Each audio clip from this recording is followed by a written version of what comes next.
Allez, aujourd'hui on décortique un concept qui est partout autour de nous sans même qu'on y pense, l'énergie potentielle de pesanteur.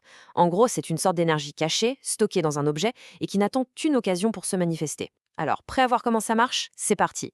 Pour bien se représenter la chose, on peut penser au décollage d'une fusée. Pour s'arracher du sol, pour vaincre l'attraction de la Terre, elle a besoin d'une énergie absolument phénoménale.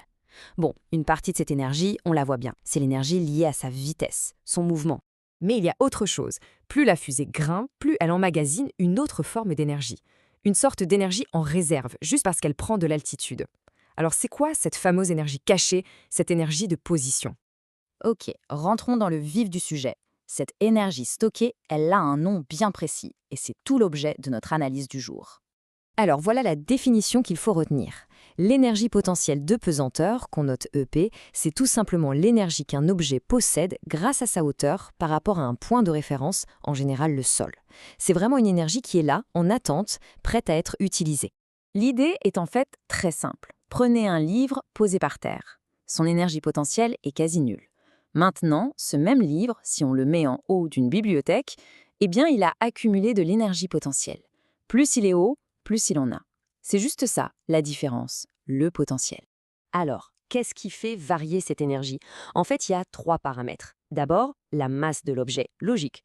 Plus c'est lourd, plus ça stocke d'énergie. Ensuite, bien sûr, la hauteur, on vient de le voir. Et enfin, un facteur qu'on oublie parfois, l'intensité de la pesanteur qu'on note G. En gros, c'est la force avec laquelle la Terre nous attire. Et elle n'est pas la même partout. Sur la Lune, par exemple, G est bien plus faible, donc l'énergie potentielle là-bas est aussi beaucoup plus petite. Sur Terre, on prend une valeur moyenne de 9,8 newtons par kilogramme. Bon, maintenant, comment on calcule tout ça? Pas de panique, c'est loin d'être compliqué. On va voir ça comme une petite recette de cuisine très très simple. Et voilà la recette en question. L'énergie potentielle EP, c'est tout simplement la masse, M, multipliée par l'intensité de la pesanteur, G, elle-même multipliée par la hauteur, H. On multiplie juste nos trois ingrédients ensemble. Mais alors là, attention, c'est le point le plus important pour que la recette marche.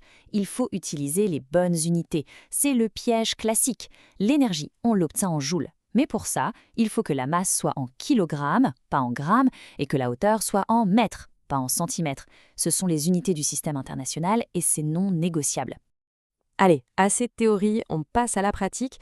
On va mettre les mains dans le cambouis avec un petit exemple concret pour voir comment tout ça s'articule. Alors, imaginons un ballon de 200 grammes qui se trouve à une hauteur de 250 centimètres. Étape numéro 1, et c'est la plus importante, on convertit. Les 200 grammes deviennent 0,2 kg. Les 250 centimètres, ça nous donne 2,5 mètres. C'est seulement maintenant qu'on peut appliquer notre formule. On fait 0,2 fois 9,8 fois 2,5. Et voilà le résultat. Notre ballon a une énergie potentielle de 4,9 joules. C'est bien, mais qu'est-ce que ça signifie concrètement? Eh bien, ça veut dire que si ce ballon tombe, il va libérer précisément 4,9 joules d'énergie pendant sa chute, qui se transformera en mouvement. Ce qui est bien avec une formule comme celle-là, c'est qu'on peut la retourner un peu dans tous les sens. Imaginons qu'on fasse l'inverse. On connaît l'énergie, mais cette fois on veut trouver la hauteur. Eh bien, il suffit de réorganiser un peu notre recette. La hauteur, H, sera tout simplement égale à l'énergie potentielle, EP, que l'on divise par le résultat de la masse multipliée par la pesanteur. Ça montre bien que la même relation peut nous aider à résoudre plein de problèmes différents. Très bien. Mais du coup, elle devient quoi cette énergie potentielle? Elle ne va pas rester stockée comme ça pour toujours. Dans l'univers, l'énergie adore se transformer. Et c'est là que tout s'éclaire.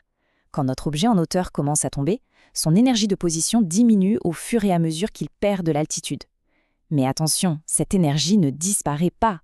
Elle se transforme en une autre forme d'énergie, l'énergie cinétique, c'est-à-dire l'énergie du mouvement. Moins il y a d'énergie potentielle, plus il y a d'énergie cinétique. L'une devient l'autre. Finalement, cette énergie est absolument partout. C'est l'eau retenue en altitude dans un barrage qui va se transformer en électricité. C'est la pomme sur la branche d'un pommier qui n'attend que de tomber. Alors la vraie question maintenant, c'est de regarder autour de soi et de se demander où est-ce qu'elle se cache, là, tout de suite, cette énergie prête à être libérée.